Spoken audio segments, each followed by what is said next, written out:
How you doing again? We're going to talk about, well, it's kind of a controversial square, but it does have national significance, so we're going to talk about it, okay? It's called Jackson Square. And I have personal memories there in that when I first moved back to Florida after having my own exodus from Florida for a lot of reasons, I actually took my jazz band from Boca Chica to New Orleans and met Ellis Marcellus at his new school there for high school kids and all that. And my jazz band did a concert in Jackson Square. It was my first visit to New Orleans, and perhaps if I'd known the history of Jackson Square, I probably would not have played there. But you know what? We played there. It was a lot of fun. One of the more interesting aspects of this Jackson Square is the prominence of St. Louis Cathedral, named after Louis Armstrong. That's a joke, okay?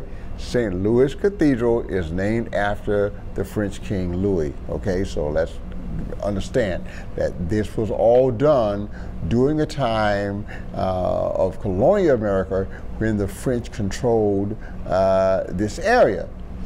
Of course, there was a siege of New Orleans and a lot of other little battles there, and it was not far from the Mississippi River. And in the olden days, you could actually see the Mississippi from Jackson Square. But because of the construction of levees and whatnot, in modern time, you cannot see the Mississippi because the levees are going to block that view.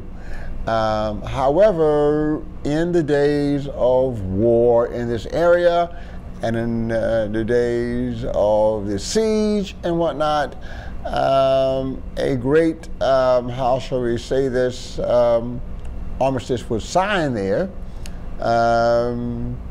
by General Jackson, one of the persons who we know by the name of Andrew Jackson. And that is the significance of the name of this particular square. It is been designated as one of the most important squares in the entirety of our country.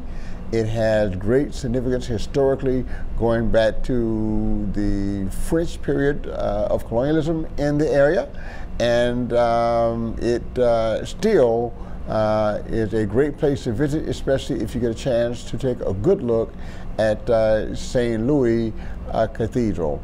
Once again, not far from the banks of the Mississippi, although you have to do some maneuvering to see it.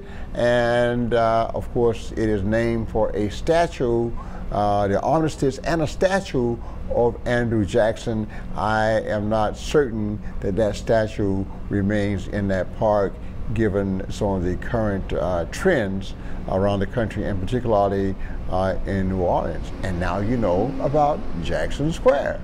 Thank you.